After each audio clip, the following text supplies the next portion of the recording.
I'm Mike Catalano with Real Estate Connections. We do residential property management here in Santa Clara County. We're located in Los Gatos. And today we're going to talk about what to do as a landlord if your tenant does not pay rent.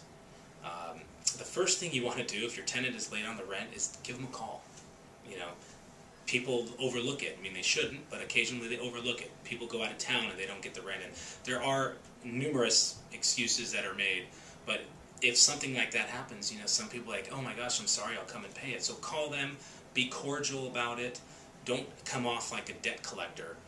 Just say, hey, you know, maybe you misplaced it or the rent didn't come in. You know, maybe they got lost in the mail. But just ask them, the rent didn't come in, just want to see if everything's okay. And, you know, usually, most of the time, if you have a good tenant, the rent will come in. If you don't hear from them, a lack of communication is something, you know, the most important thing when collecting rent is obviously getting the rent. The second most important thing is communication. If you have a tenant who's communicating with you, more than likely they're going to do their best to get the rent in. But during that time, if they don't communicate or they do, you still want to process and send out and deliver a 3-day notice to pay or quit. This is just a legal document that allows you to move forward with an eviction or moving somebody out if you have to.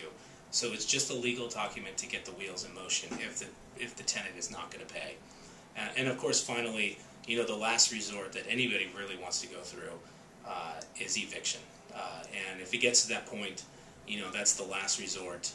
California has become much better on getting a tenant out in a more timely fashion if they're not paying their rent.